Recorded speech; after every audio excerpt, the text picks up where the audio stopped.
Muito bem.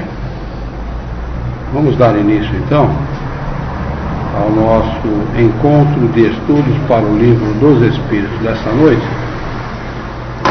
Hoje é dia 14 de abril de 2014, uma segunda-feira, são 19 horas e 48 minutos, 23 graus na cidade de Jaú.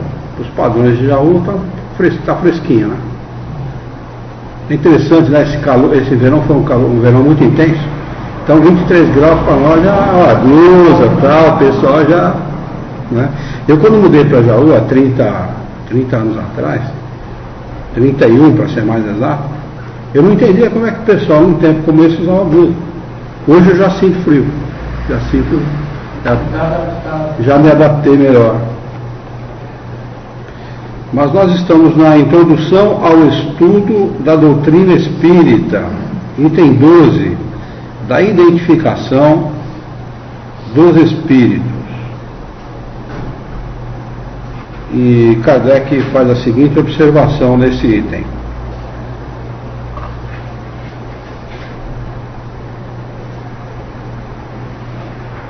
Um fato demonstrado pela observação e confirmado pelos próprios espíritos é que os espíritos inferiores apresentam-se muitas vezes com nomes conhecidos e respeitados. Então eu quero só chamar a atenção para um detalhe. Kardec não coloca só a confirmação dos espíritos, ele também trata de observar. E ele observou, entrevistou, analisou e categorizou, colocou em cada categoria milhares de espíritos. Não foi que nem a gente que fala com um, eventualmente fala com outro e tal. Não, foram milhares de espíritos até chegar a analisar e chegar a esta conclusão. Quem pode, portanto, assegurar que os que dizem haver sido Sócrates, Júlio César, Carlos Magno, Fénelon, Napoleão, Washington e etc., tenham realmente animado esses personagens? Essa dúvida existe entre alguns adeptos bastante fervorosos da doutrina espírita. Admitem a intervenção e a manifestação dos espíritos, mas perguntam que controle podemos ter da sua identidade. Esse controle é de fato bastante difícil de realizar, mas se não pode ser feito de maneira tão autêntica como por uma certidão de registro civil, pode ser por presunção através de certos indícios. Quando se manifesta o espírito de alguém que pessoalmente conhecemos, de um parente ou de um amigo, sobretudo se moveu há pouco tempo, acontece geralmente que a sua linguagem corresponde com perfeição às características que conhecíamos. Isso já é um indício de identidade. Mas a dúvida já não será certamente possível quando esse espírito fala de coisas particulares, lembra casos familiares que somente o interlocutor conhece. O filho não se enganará, por certo, com a linguagem de seu pai ou de sua mãe, nem os pais com a linguagem do filho. Passam-se algumas vezes, nessas evocações íntimas, coisas impressionantes, capazes de convencer o mais incrédulo, o cético mais endurecido, e muitas vezes aterrado com as revelações inesperadas que lhes são feitas. Outra circunstância bastante característica favorece a identidade. Dissemos que a caligrafia do médium muda geralmente com o espírito evocado, reproduzindo-se exatamente a mesma de cada vez que o mesmo espírito se manifesta. Constatou-se inúmeras vezes que, para pessoas mortas recentemente, a escrita revela semelhança flagrante com a que tinha em vida, tendo-se visto assinaturas perfeitamente idênticas. Nós temos um exemplo na família de assinatura muito semelhante com a do desencarnado, que foi a minha cunhada, que tem mediunidade, e ela psicografou a mensagem do meu pai e assinou a mensagem no final, e a assinatura feita pelo espírito era muito semelhante à do meu pai. É um indício, né? Muito que dá uma autenticidade, porque e ele fala de coisas ali que a gente nota que realmente era ele que não falou de particularidades, mas o jeito de falar e ele assinar realmente demonstra que era ele que estava se comunicando, né? Você lembra se ele falou de alguma particularidade? Eu não lembro. Ele falou de alguma particularidade? Você lembra qual? Citou a netinha, né? E ele não...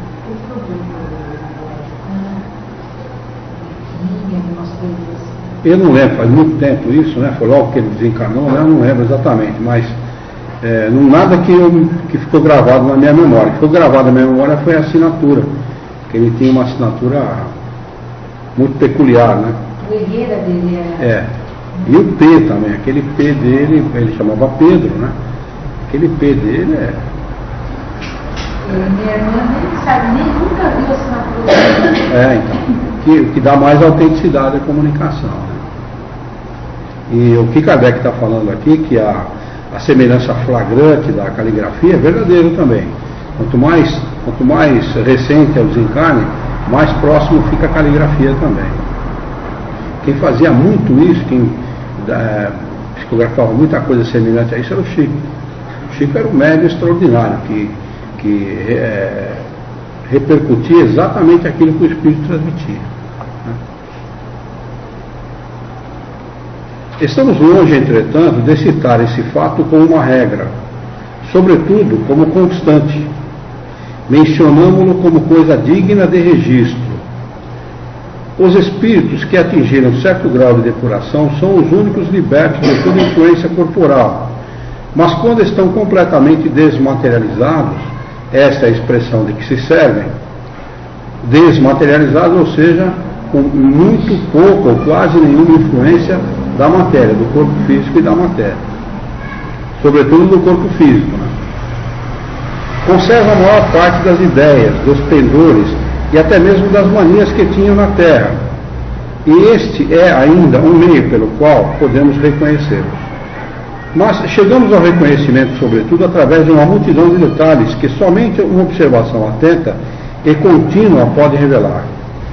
Vêm-se escritores discutirem suas próprias obras ou suas doutrinas, aprovando-lhes ou condenando-lhes certas partes. Outros espíritos lembrarem circunstâncias ignoradas. Deixa eu ver, a Juliana escreveu alguma coisa aqui. O vô, a minha filha está dizendo, a Juliana, o vô mandou dizer para a Lu que o homem que ela tinha visto era ele mesmo, é verdade. A Luciana estava na janela da casa do meu sogro, olhando para a torre de um prédio, e lá em cima na torre tinha uma pessoa dando tchau para ela. E ela reconheceu meu pai, só que ficou em dúvida, né? É um pouco distante. Aí na comunicação disse, não, era eu mesmo. O que deu autenticidade, a Juliana que lembrou agora, o que dá autenticidade para a comunicação. Aprovando-lhes ou condenando-lhes certas partes. Outros espíritos lembrarem circunstâncias ignoradas ou pouco conhecidas de suas vidas ou suas mortes. Todas as coisas, enfim, que são pelo menos provas morais e identidade, as únicas que se podem invocar tratando-se de coisas abstratas. Esse é o grande problema de lidar com os espíritos. Você não está lidando com coisa concreta, você está lidando com coisa abstrata. Então todo cuidado é pouco, né? Sobretudo quando se trata de um espírito que se comunica com um nome venerável, né? Um nome importante e tudo mais. Se é alguém do nosso relacionamento, fácil de identificar, porque você conhece a pessoa, você sabe qual é o tipo de pensamento dela, como ela pensa, então fica fácil de identificar. Mas quando é uma pessoa de uma identidade venerável, pouco conhecida, um homem de gênio, um cientista e tal, então precisa tomar bastante cuidado. Se, pois, a identidade do espírito evocado pode ser até certo ponto estabelecida em alguns casos, não há razão para que ela não possa ser em outros. E se para pessoas de morte mais remota não temos os mesmos meios de controle, dispomos sempre daqueles que se referem à linguagem e ao caráter, porque somente o espírito de um homem de bem nunca falará como o de um perverso ou imoral. Quanto aos espíritos que se servem de nomes respeitáveis, logo se traem por sua linguagem e suas máximas. Aquele que se dissesse Fénelon, por exemplo, e ainda que, acidentalmente, ferisse o bom senso e a moral, mostraria nisso mesmo o seu embuste. Se, ao contrário, os pensamentos que exprimisse são sempre puros, sem contradições, constantemente à altura do caráter de Fénelon, não haverá motivos para duvidar-se de sua identidade. Do contrário, teríamos de supor que o espírito que só prega o bem pode conscientemente empregar a mentira sem nenhuma utilidade. A experiência nos ensina que os espíritos do mesmo grau, do mesmo caráter e animados dos mesmos sentimentos, reúnem-se em grupos e em famílias. Ora, o número dos espíritos é incalculável e estamos longe de conhecê-los a todos. A maioria deles não tem nomes para nós. Vou repetir isso que nós vemos, a última coisa que nós vemos, e atendem para isso. A maioria deles, eles não estão falando de espírito que está no espaço, ou em outro planeta, ou em outro lugar. A maioria daqueles que estão entre nós mesmos, nós, aqui na Terra, não tem nomes para nós. Não adianta ele se identificar pelo nome. Você não vai conseguir identificar ele, saber quem é esse espírito. Não adianta nada ele falar, eu sou ou eu fui fulano. Porque a gente não vai absolutamente reconhecer essa pessoa. Vamos dizer que ele tenha vivido há 2.000 anos atrás, que agora é o espírito evoluído. Se ele se identificar para nós com o nome de 2.000 anos atrás, pouco vai valer essa identificação, né?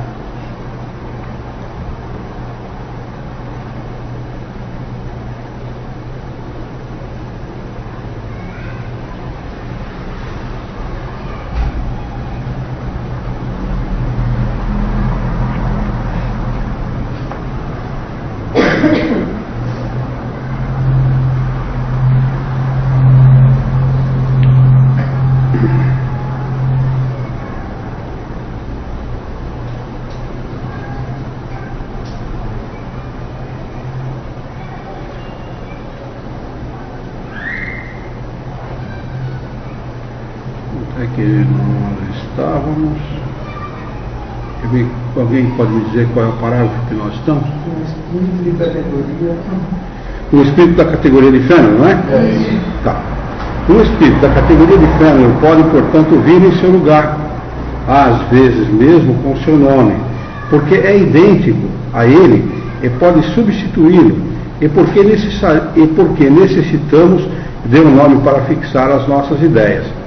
Ora, ele está falando de uma coisa aqui que pode parecer contraditória. Quando ele diz que um espírito é idêntico ao outro, a gente pode subentender isso como a ausência de individualidade, não pode? Isso é idêntico, não é? Mas os espíritos, eles ensinam o seguinte, que ao atingir um certo grau evolutivo, os espíritos agem, pensam da mesma maneira, porque eles atingiram aquele grau. Não é que perderam a individualidade, a similitude na maneira de pensar e agir. Por isso que ele fala dessa identidade, não é? Eles são idênticos no sentido de identidade da maneira de pensar e agir, mas não perderam a sua individualidade. Então, um espírito elevado como Fénelon pode se manifestar entre as pessoas e dizer-se Fénelon sem agir de maneira diferente de Fénelon, falando as mesmas coisas, ensinando as mesmas coisas e tudo mais. Mas quem importa, na verdade, que um espírito seja realmente de Fénelon? Desde que só diga boas coisas e não fale senão como faria o próprio Fénelon, é um bom espírito. O nome sob o qual se apresenta é indiferente e nada mais é, frequentemente, do que um meio para a fixação de nossas ideias. Não se verifica o mesmo nas evocações íntimas, pois nesta, como já dissemos, a identidade pode ser estabelecida por meio de provas que são, de alguma forma, evidentes. É mesmo, essas pessoas têm vários livros de Feynman aí no clube, né? Aí uma pessoa vai perguntar para ele, mas é Feynman mesmo? Não importa que seja. Veja o que transmite o livro, né? Claro. O conteúdo, se é coisa boa, se não é, que importa que seja. Né? Não pode se... O espírito, na realidade, Ficar o preso espírito, a nome? ele não pode se desdizer. Se ele fala que é um espírito de fulano de tal, ele não pode falar coisas que iriam de encontro ao pensamento e à elevação daquele espírito. Ele vai estar armando a cilada para ele mesmo e vai estar dando a dica de que realmente não é ele. Não falar só para a pessoa entender. Fala para ser aceito. Para ser aceito. É que nem o malandro que prega, que é o famoso 171, o aplicador de golpes. Ele não vai se apresentar para você de chinelo de dedo. Nem pode ser de outra maneira. Ele tem que se apresentar engravatado, bem barbeado, bem vestido, que é para ele poder convencer. Como o espírito, ele não se apresenta materialmente, fisicamente, ele tem que se apresentar com um nome respeitável, porque assim de cara ele impõe respeito. Mas o objetivo é enganar. O objetivo é conduzir aquele grupo de alguma maneira. Se ele conseguir ser ouvido, ele vai conseguir o intento dele. Mas se as pessoas estiverem atentas, né, e não aceitarem... Olha, eu vou dizer uma coisa aqui para vocês, só nós aqui, a internet que vai ouvir. A questão das colônias e tudo isso que prega André Luiz é uma fascinação de grupo, que tomou todo o meio espírita. Todo o meio espírita é fascinado por essas ideias e não se atentam para isso, porque você tem aqui, está mais claro que isso é impossível, entendeu? E o grupo todo se deixa fascinar porque o espírito disse que era médico, e não sei o que veio complementar aquilo que Kardec ensinou e tudo mais. Como é que alguém pode complementar alguma coisa se aquilo contradiz frontalmente aquilo que foi ensinado pelos espíritos superiores? Como as pessoas não estudam as obras básicas, fica o dito pelo não dito. As pessoas se deixam levar por esse tipo de enganação. E o espírito, ele ganha com isso porque o ego dele fica alisado, o ego dele fica inchado. É isso que ele quer. Você vê? Olha a extensão do estrago. Olha a extensão desse estrago. É enorme. É imenso. É para fazer estrago mesmo. Mas é para fazer estrago. É para fazer. E esse estrago começa lá em 1875, quando é fundada a Federação Espírita Brasileira. Um grupo de espíritos ligados à Igreja Católica influenciam a diretoria da Federação e conseguem dar diretrizes à FEB, diretrizes católicas à FEB. E até hoje nós estamos sofrendo com isso, porque quem vai desdizer, quem desses que acredita em colônia e tudo mais, vai desdizer a FEB?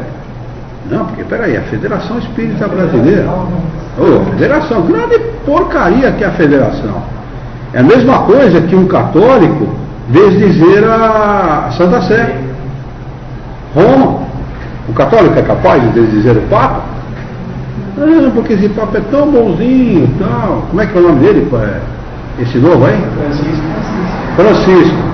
Até o nome que ele adotou é o nome do santo, né? E tal, né? Mas escuta, está provado que quem dirige Roma age de maneira mafiosa. É máfia. Ou será que o Papa não sabe?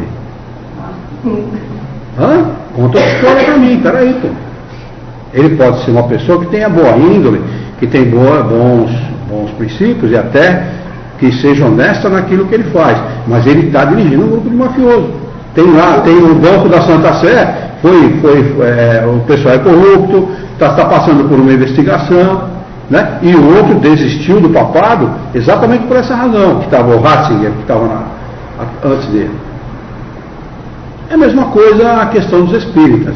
Não conhece os princípios básicos da doutrina e tem receio, porque vai que está pecando, né?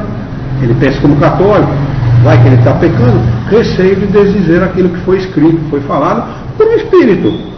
André Luiz é um espírito de um médico que foi presidente do Flamengo, foi cachaceiro, enganou as empregadas dele, entendeu? E cantando de galo, querendo falar mais que os espíritos superiores. Espera aí, pô. Entre um boleiro e o espírito superior, eu fico com os espíritos superiores. Concorda ou não? A gente tem que ter essa coragem de fazer essa análise. É claro que nós estamos entre quatro paredes, né? Mas a gente tem que ter essa coragem de fazer essa análise. Mas se fizesse isso? Você é estrangulada. Você é estrangulada. Eu fiz isso no centro espírita. Eu fiz isso no centro espírita, uma sexta-feira eu fiz. O sujeito vai me questionar, você está falando mal de Chico Xavier? Eu falei, escuta, companheiro, quem é Chico Xavier? Ele é o espírito superior. Fala para mim, está na questão 100 seguintes do livro dos Espíritos, o que é espírito superior? Define espírito superior. Não sabe falar. Não sabe, infelizmente. Não sabe o que é o espírito superior. Chico era um espírito bom. Não tem nada a ver com o espírito superior. Leiam as questões 100 seguintes, está lá. Entendeu? Ele é um espírito bom, a gente não pode negar a bondade do Chico, as intenções do Chico. Mas leia o livro Emmanuel, que você vai ver que ali aquele espírito que escreveu aquele livro não é o mesmo Emmanuel de 50 a 2000 anos, 50 anos depois, Paulo e Estevão, não é o mesmo. Escreveu o espírito. Aquele que escreveu há 2000 anos, 50 anos depois, Paulo e Estevão, Ave Cristo, eu li todos. Romances extraordinários. Renúncia, romances extraordinários. Eu li todos. Né? Não é o mesmo. Aquele que escreveu o livro chamado Emmanuel é um espírito embusteiro, enganador, que obsediou o Chico. Porque ele ameaça o Chico de morte. Se você não continuar escrevendo, nós temos ordem dos espíritos superiores de tirar você da carne. Está escrito lá. Porque é combinado ele escrever 50 obras, 50 livros. Ele tinha atingido a meta. Não, você vai continuar escrevendo, senão a gente tira você da carne. Você acha que o espírito ameaçar, obrigar o médium a trabalhar? E o pessoal aceitar isso com naturalidade?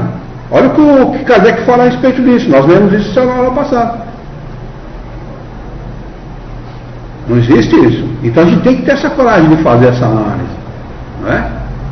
A gente está contrariando os interesses dos espíritos ligados à Igreja Católica, que não querem perder esse poder, esse domínio que eles têm sobre as pessoas.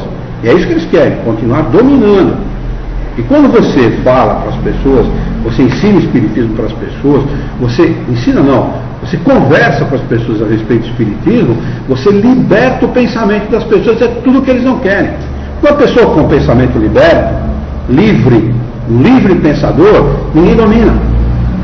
Ninguém domina. Absolutamente ninguém mais tem poder sobre aquela pessoa. Que pode prender, pode matar, pode arrebentar de dar cacetada, mas o pensamento dela ninguém pode fazer nada. Basta ver a frequência do nosso centro. Exatamente. No nosso centro, a frequência do nosso centro é pequena por causa disso. Quem enche isso aqui de gente? Só falar que a gente faz milagre, que os nossos passes curam, que a gente recebe carta de parente desencarnado, é facinho. É facinho.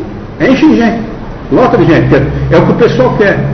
Esses lugares estão cheios, né? É o que o pessoal quer. Né? Mas quando você fala de doutrina espírita, e a prova é que um centro espírita aqui na Barra Bonita, de um companheiro que é muito querido da gente aqui, o Roosevelt, Andofac, vocês devem conhecer, eles estudavam também esses mesmos livros, André Luiz, Emmanuel e tal. Chegou um momento, e o centro lotado. Eu conheci o centro, nós fomos várias vezes, fomos na inauguração do centro. Dá palestra. A partir de um determinado momento, quando ele era presidente, não sei se uns 3 anos atrás, mais ou menos, mais ou menos isso, né? Mais um pouco, 5 anos.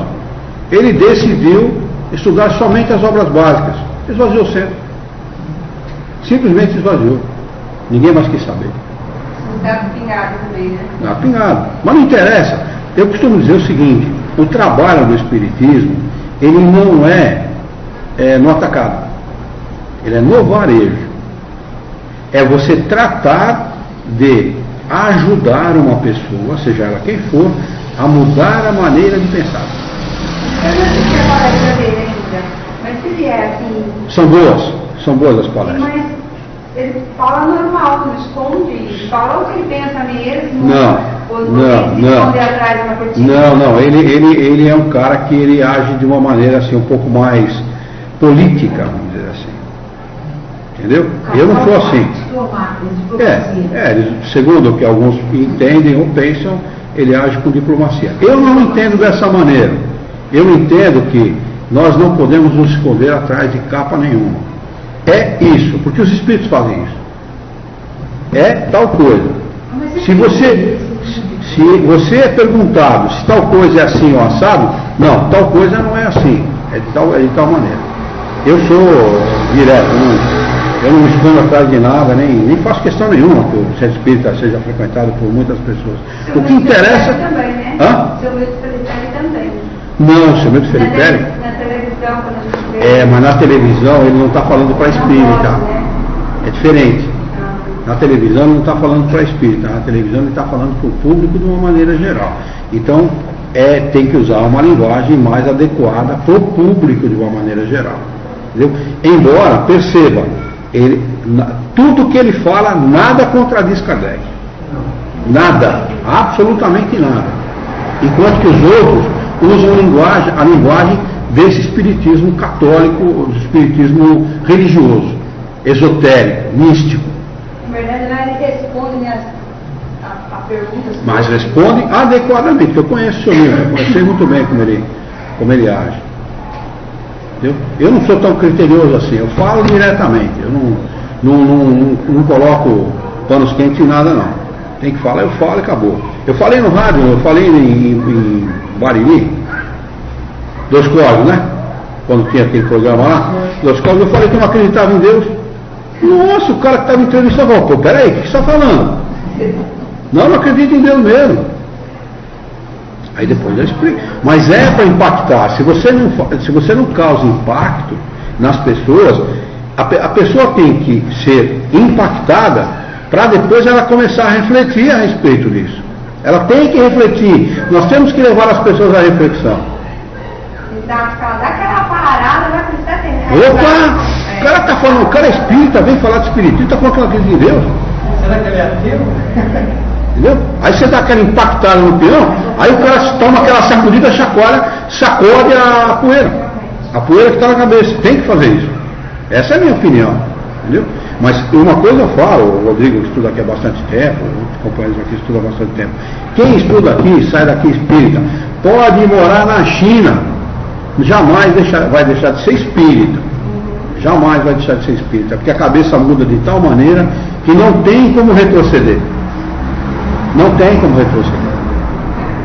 A mãe também pegou, né? Não foi assistir, estudar com a apostila? Questionou, por que eu uma apostila se tem um livro?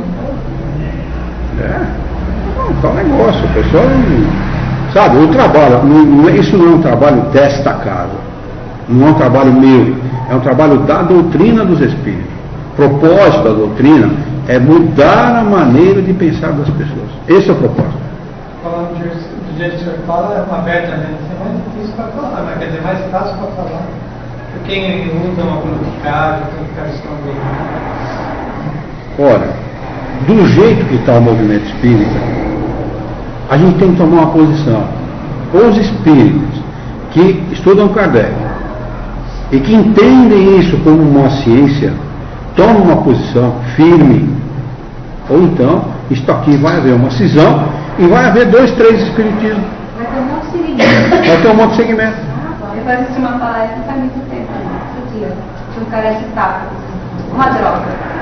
Nada a ver. Você acha uma droga, sabe por quê? Porque você conhece Kardec.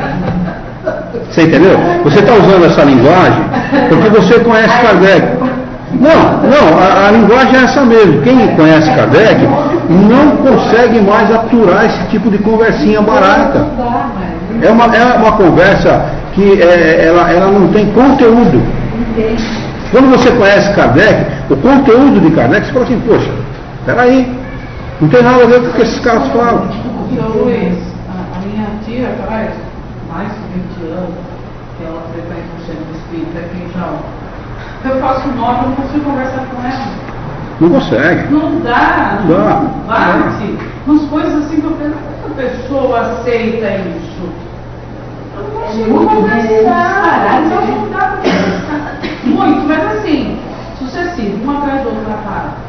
Aí eu disfarço.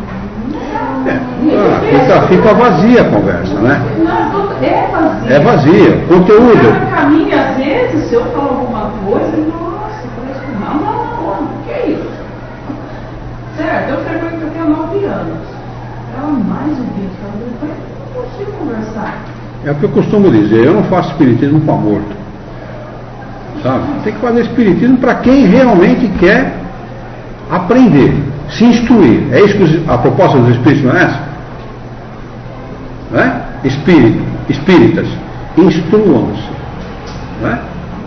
Amem-se também, não é? Pede que a gente se ame. E a gente tem que respeitar a maneira das pessoas pensarem. Mas eu acho que a gente tem que agir da seguinte maneira: quando uma pessoa pede orientação, a gente tem que dar a orientação à altura. Quando não pede, fica com o teu pensamento, tá bom para você, eu respeito, fique à vontade. Mas se pede esta orientação, vamos lá, vamos seguir em frente. Por fim, é certo que a substituição dos espíritos pode ocasionar uma porção de enganos, resultar em erros e muitas vezes em mistificações. Esta é uma das dificuldades do espiritismo prático, mas jamais dissemos que esta ciência seja fácil, nem que se possa aprendê-la brincando, como também não se dá com qualquer outra ciência. Atente para o que Kardec fala.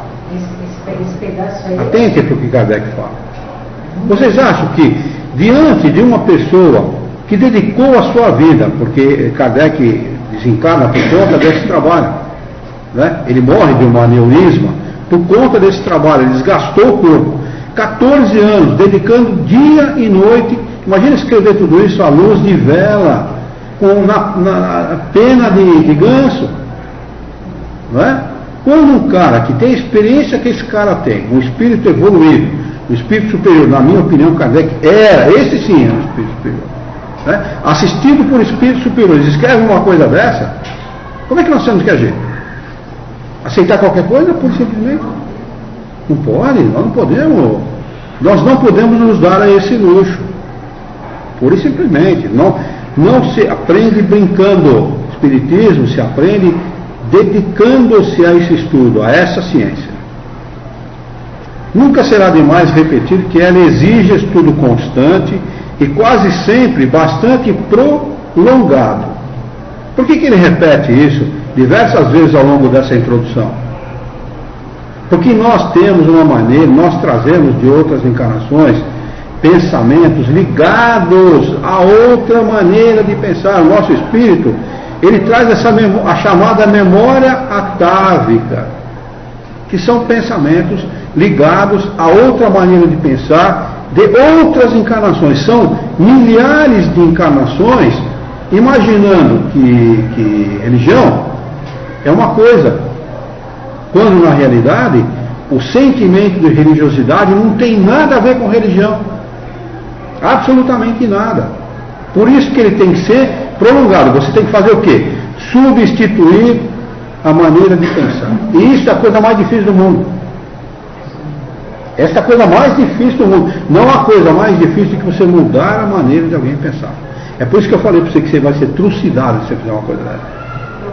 Trucidado. O pessoal que bota o seu no liquidificador faz suco. Suco de Denise. É assim que eles agem. Por quê? Porque não querem mudar a maneira de pensar. É uma maneira cômoda de se postar diante de uma doutrina que pede a você uma coisa só: mude. E é o que ninguém quer fazer. Ser um livre pensador. Ser um livre pensador. Então, você perde o direito de agir de maneira incorreta. Aí o cara fala: peraí, velho. Eu tomo meu passe, eu dou minha cestinha básica, né? Eu tomo minha aguinha fluidificada. Não chega? Chega, claro que chega. Eu vou continuar saindo com as minhas mulheres no meio da rua, né? Então aí que está o detalhe, né? Aí que está o detalhe. A palavra mude, só que essa palavra mude, ela vai infringir um monte de coisa contra o comodismo, né? Porque, eu vou repetir aqui mais uma vez, sei de presidente de casa espírita que teve amante. Como presidente de casa espírita, tinha amante fora de casa. Cabe? Eu pergunto para vocês, cabe? Se for para seguir colocar isso, não. Não cabe, mas não cabe de hipótese alguma. Não cabe. Sim, se for para seguir contrato. Não, peraí. Não cabe. Não cabe de maneira alguma, nem como cristão, olha, nem como católico, nem cristão, vamos mudar o nome, nem como católico caberia. Nem como católico, ainda mais como presidente de uma casa espírita. Olha, como presidente de uma casa espírita, você tem o dever de dar exemplo. O dever é a obrigação moral de dar exemplo. Sabe qual é a responsabilidade de desencarnar com uma atitude como essa? Não queria estar na pele dele, não. E está desencarnado já, viu? Não queria estar na pele dele, não. Sorte dele que a gente tem a oportunidade de não ver. Voltar quantas vezes forem necessárias. É por isso que a reencarnação é uma lei. E não tem medida. Reencarna tantas vezes quantas forem necessárias. E é complicado, viu, gente? Não, por isso que o Criador é misericordioso. Misericordioso, muito misericordioso. Né?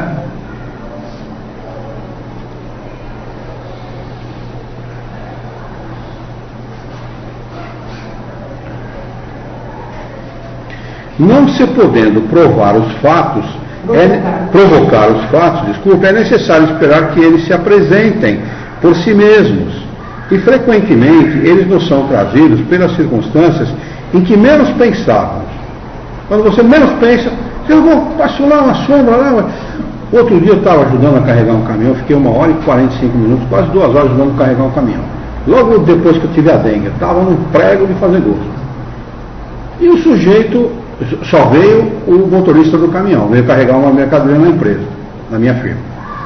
Estava ajudando ele a carregar, eu fui lá para o fundo pegar não sei o quê, eu estava voltando, minha perua, a Kombi estava parada assim, a porta da rua aqui, a Kombi parada aqui, tinha um espaço entre a porta e a Kombi, e este motorista estava lá fora. E eu vi o sujeito entrar pela porta e vir aqui do lado da Kombi, na direção do escritório. Mas quem que está entrando aí? Mas fui rapidinho olhar quem estava